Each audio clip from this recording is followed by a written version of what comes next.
international food brands are excited, and makers from around the world want to get into the U.S. market. They know half the world's food consumptions, often in most categories, is in the U.S. At least 30%. We only have 300 million people, yet we're purchasing half the food in the world as far as financial value. So what is it? What happens for these international food makers and brands that want to get into the U.S. market? What are the challenges they're facing? There's four big ones that I see. In addition to the import requirements, so you've got the basics that we can take care of as far as FDA, USDA, Food Safety Security, this Food Safety Modernization Act. There's a lot of that has to be taken care of, and that's we've been doing that for years. But the big four problems as far as bringing your food product to the U.S. is in four areas, and I'm going to walk you through that very quickly.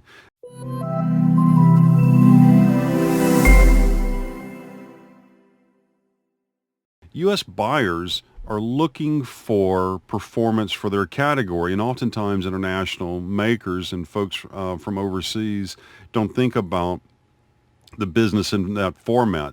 They're talking a lot about features and benefits, quality of their product, the heritage, flavor, the taste. But what buyers in the U.S. market have to have is an understanding of how that your product is going to impact their category. So they're looking for you. What is the business case? How many of my shoppers will purchase your product when we put it in the category? And what is the reason that the product's going to perform in the category? And they want to see numbers and a factual reason that your product's going to be successful in their stores.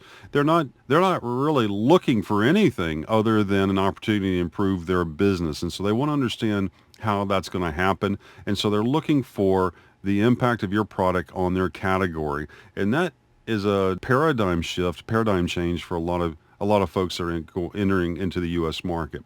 The other one is outcomes. So many times there's a lack of vision, a lack of understanding of what the outcomes could be and how large the opportunity is in the U.S. market. You've got 250 markets, you've got at least 15 different channels, and then you have all sorts of areas and categories and methods and avenues to pursue when bringing your product to the U.S. market. And again, oftentimes there's not an understanding really of where the opportunity lies. And this gets down to my third point.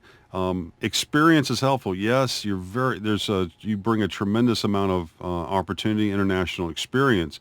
But what often is needed for international brands is U.S. expertise. So an understanding of the market, an understanding of what the rules are and what the needs are of the market and what the information requirements are of the buyers and of the channel distributors and what consumers are looking for specifically. So it could be cultural. There's so many opportunities.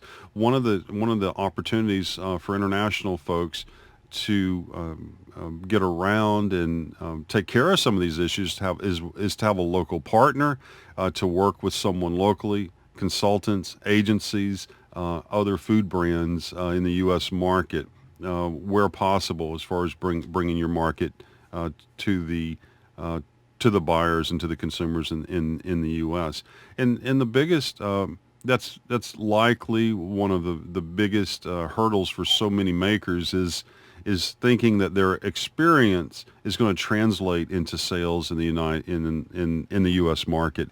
And then the last one is going to be the sales approach.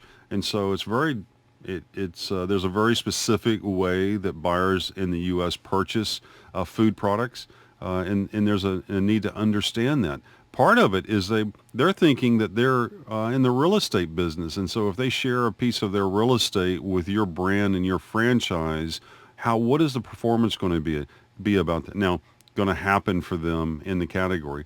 I've got nine areas that buyers are looking for and how they look at food presentations, food programs as the 9 pillars of big food brand success, and we divide that into the different areas. So I've gone over those 4 areas. We've talked about the different opportunities, and I've shared with you some of the challenges from thinking about category performance, the necessary outcomes, the fact that so many international brands look at it from based on their experience versus the needs of the U.S. Expertise, and then the last one was a sales effort. The sales presentations in the U.S. are very different than many of the presentations presented in other markets. So I hope this information has been helpful.